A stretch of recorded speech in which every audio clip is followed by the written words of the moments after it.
ഇന്ന് രാവിലെ ഞാൻ ടി വി ഓൺ ചെയ്തപ്പോൾ കേട്ട ഒരു ഓഡിയോ, നിങ്ങളെല്ലാവരും ആ ഓഡിയോ കേട്ട് കാണും, അതുകൊണ്ട് ഞാൻ ആ ഓഡിയോ നിങ്ങളുടെ മുന്നിൽ ഇപ്പോൾ കേൾപ്പിക്കുന്നില്ല.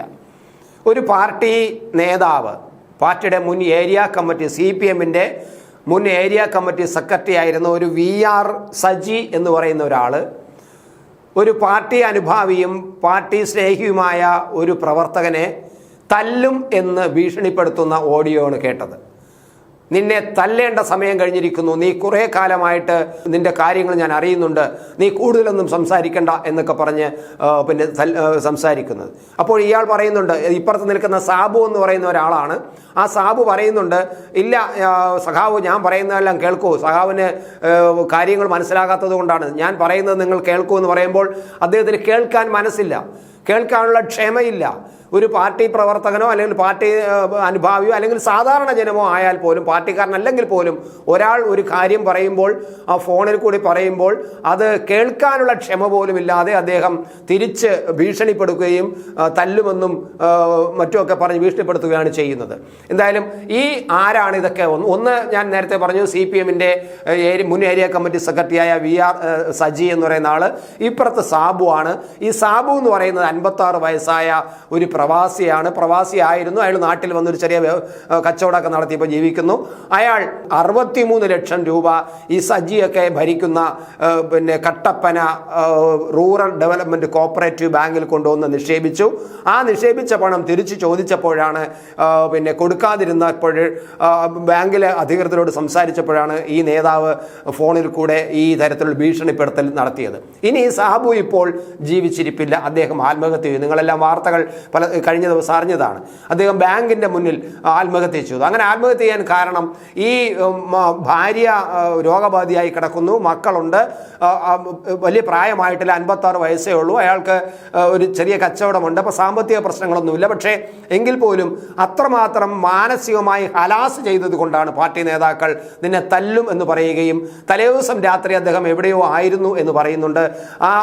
അത് മിക്കവാറും ഈ ബാങ്കിൽ നിക്ഷേപിച്ച പണം തിരിച്ചു കിട്ടാൻ വേണ്ടിയിട്ട് ചില നേതാക്കന്മാരെ നേരിട്ട് കാണാൻ പോയതായിരിക്കാം. ഒരുപക്ഷെ ഈ സജിയെ തന്നെ നേരിട്ട് പോയി കാണാൻ പോയതായിരിക്കാം. അവിടെ നിന്ന് ചിലപ്പോൾ തല്ലും കിട്ടിക്കാണുമായിരിക്കാം, നമുക്കറിയില്ല. ഇനി കൂടുതൽ പോലീസ് അന്വേഷണം നടത്തിയാലേ അറിയാൻ പറ്റൂ.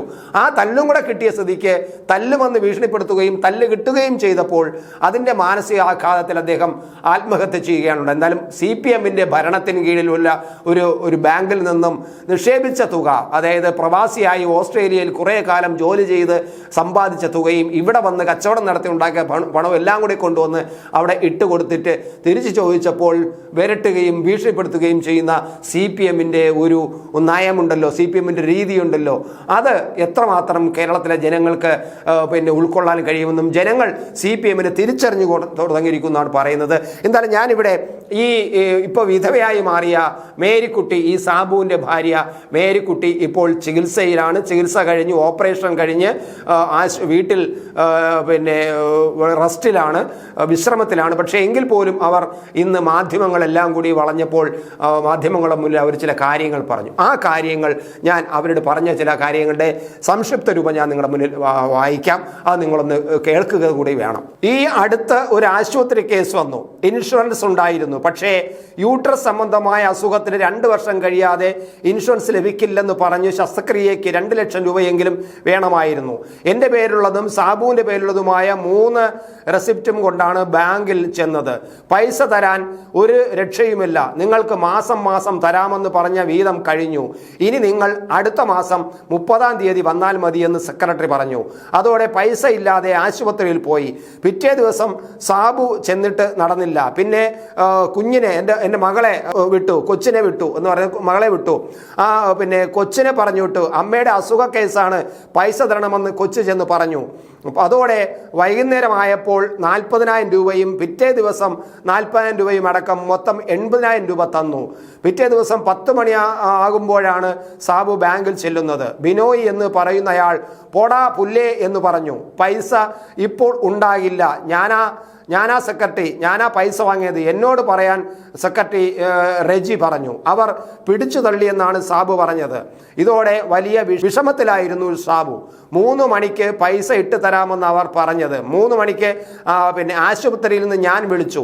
സെക്രട്ടറിയെ വിളിച്ചപ്പോൾ 80,000 രൂപ തന്നുവെന്നും ഈ മാസത്തെ വിഹിതം കഴിഞ്ഞുവെന്നും പറഞ്ഞു. പണം ഇനി ഉണ്ടാകില്ലെന്ന് പറഞ്ഞു. ഫോൺ കട്ട് ചെയ്തു. പൈസ തരാതെ പറ്റില്ല, ഓപ്പറേഷൻ കേസാണ്, റെഡിയാക്കി തരണം എന്ന് ഞാൻ പറഞ്ഞു. സാബു വീണ്ടും വിളിച്ചപ്പോൾ വേറെ ഒരാളാണ് ഫോൺ എടുത്തത്. മറ്റൊരാളുടെ കയ്യിൽ ഫോൺ കൊടുക്കാമെന്ന് അയാൾ സാബുവിനോട് പറഞ്ഞു. വി ആർ സജിയാണ് സംസാരിച്ചത്. അപ്പോഴാണ് ഭീഷണി സന്ദേശം വന്നത്. ഇതാണ് നേരത്തെ ഞാൻ പറഞ്ഞ ഭീഷണി സന്ദേശം അപ്പോഴാണ് വന്നത്. നിനക്കിട്ട് പണി വെച്ചിട്ടുണ്ടെന്ന് പറഞ്ഞു. ഇതെല്ലാം എന്നോട് പറഞ്ഞിരുന്നു സാബു. രാത്രി വിളിച്ചതുമാണോ? ഓപ്പറേഷൻ കഴിഞ്ഞ് വരട്ടെ എന്ന് കഴിഞ്ഞ് നമുക്ക് പോകാം, പൈസ എങ്ങനെയായാലും ഉണ്ടാക്കും എന്ന് പറഞ്ഞതാണ്. ഞാൻ അവരോട് പറഞ്ഞതാണ്. പിന്നെ അവരുടെ ഈ കൊളോക്കിയൽ ലാംഗ്വേജാണ്, അതുകൊണ്ട് നമുക്ക് കൂടുതൽ ഫോളോ ചെയ്യാൻ പറ്റാത്തത്. പൈസ എങ്ങനെയെങ്കിലും ഉണ്ടാകും എന്ന് പറഞ്ഞതാണ്. നമ്മൾ ഒരു ട്രാപ്പിൽ പെട്ടുപോയി, ഇനി ആ പൈസ കിട്ടില്ല എന്ന് സാബു പറഞ്ഞു. ജോയി വെട്ടുകുഴി സാറിനെ പോയി കാണാമെന്ന് സാബു പറഞ്ഞു. ജോയി വെട്ടുകുഴി സാറിനെ, ജോയി എന്ന് പറയുന്ന ഈ പറയുന്ന ആളായിരിക്കും, അല്ലെങ്കിൽ CPM-ന്റെ മറ്റൊരു നേതാവായിരിക്കാം ഈ ജോയി വെട്ടുകുഴി എന്ന് പറയുന്നത്, പോയി കാണാമെന്ന് സാബു പറഞ്ഞു.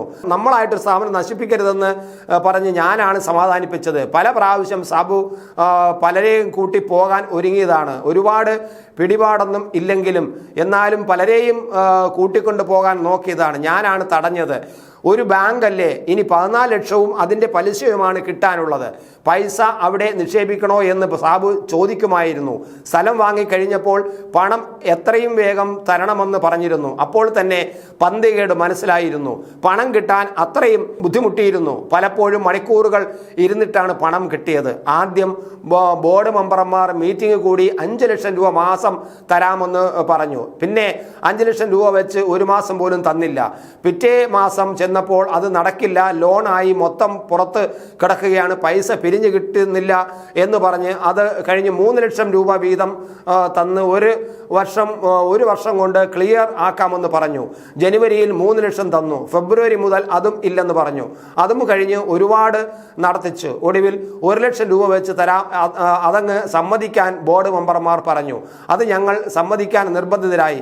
ചെല്ലുമ്പോൾ നാളെ വാ, നാളെ കഴിഞ്ഞു വാ എന്ന് പറയും. ഒടുവിലായപ്പോഴേക്കും സാബുവിന് മടുത്തിരുന്നു. ഇങ്ങനെ പോകുന്നു ഈ മേരിക്കുട്ടിയുടെ പിന്നെ മാധ്യമങ്ങളോട് പറഞ്ഞ വാക്കുകൾ. എന്തായാലും ഞാനിത് അത്രയും വായിച്ചത് എന്ന് പറയുന്നത്, മേരിക്കുട്ടി പറഞ്ഞത് മുഴുവനും ഞാൻ വായിച്ചിട്ട് ഒരുപാട് സമയമെടുക്കുന്നുള്ളത് കൊണ്ട് കാതലായ കാര്യങ്ങളാണ് ഞാൻ പറഞ്ഞത്. നിങ്ങൾ മനസ്സിലാക്കുക, CPM എന്ന പ്രസ്ഥാനം എത്രമാത്രം ജനങ്ങളിൽ നിന്നും അകന്നു കഴിഞ്ഞിരിക്കുന്നു. അവർക്ക് ഇനി ഈ ജനങ്ങൾ വേണ്ട, കേരളത്തിലെ ജനങ്ങൾ വേണ്ട എന്ന ഒരു തീരുമാനമെടുത്തത് പോലുള്ള നീക്കമാണ് CPM നടത്തുന്നത് എന്നത് നമ്മൾ വായിച്ചെടുക്കേണ്ടിയിരിക്കുന്നു ഈ മേരിയുടെ മാധ്യമങ്ങൾക്ക് പറഞ്ഞ വാക്കുകൾക്കിടയിൽ നിന്നും. ഓരോ ജീവിതവും ഓരോ കഥകളാണ്, വേറിട്ട കഥകളുടെ ഒരു കൂട്ടായ്മ. വേണമെങ്കിൽ നമുക്കതിനെ ഒരു നോവലെന്ന് പേരിടാം. അതുപോലൊരു നോവലല്ലേ നിങ്ങളുടെ ജീവിതവും? എന്താ, ശരിയല്ലേ?